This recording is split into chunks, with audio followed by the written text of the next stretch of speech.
As he went along, he saw a man blind from birth. His disciples asked him, Rabbi, who sinned, this man or his parents, that he was born blind? Neither this man nor his parents sinned, but this happened so that the works of God might be displayed in him. As long as it is day, we must do the works of him who sent me. Night is coming, when no one can work. While I am in the world, I am the light of the world. Having said this, he spit on the ground, made some mud with the saliva, and put it on the man's eyes. Go, he told him. Wash in the pool of Siloam. This word means sent. So the man went and washed and came home seeing. His neighbors and those who had formerly seen him begging asked, Isn't this the same man who used to sit and beg? Some claimed that he was. Others said, No, he only looks like him. But he himself insisted, I am the man. How then were your eyes opened? They asked.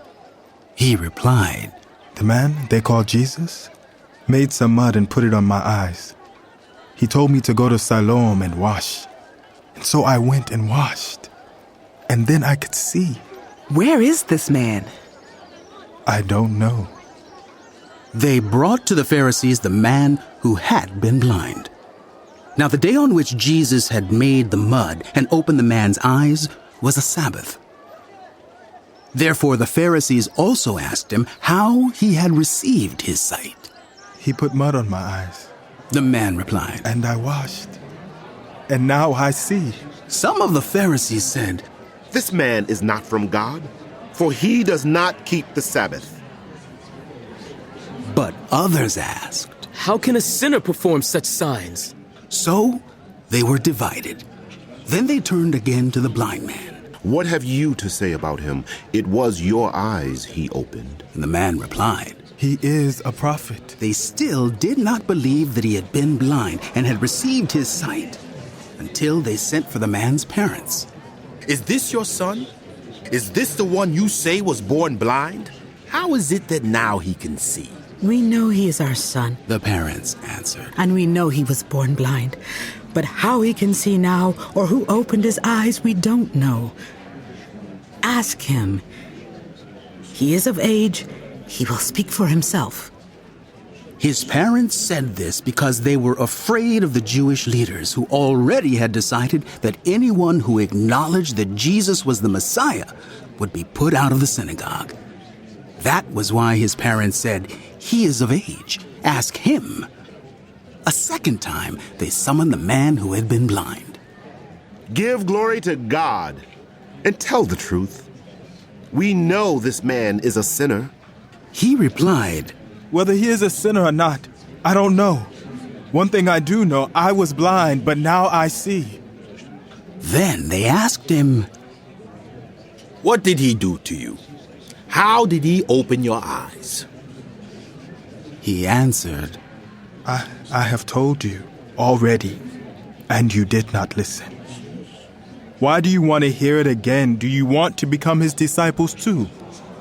Then they hurled insults at him and said, You are this fellow's disciple?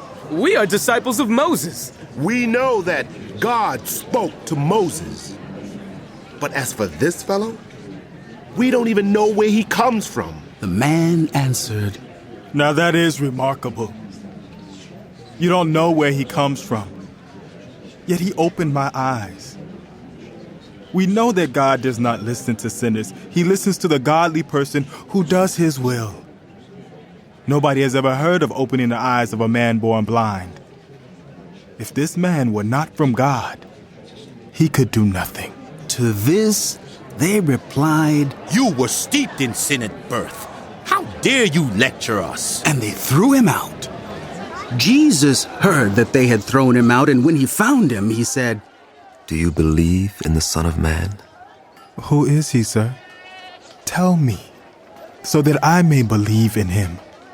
Jesus said, You have now seen him. In fact, he is the one speaking with you. Then the man said, Lord, I believe.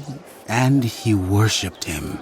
Jesus said, For judgment I have come into this world, so that the blind will see, and those who see will become blind. Some Pharisees who were with him heard him say this and asked, What? Are we blind too?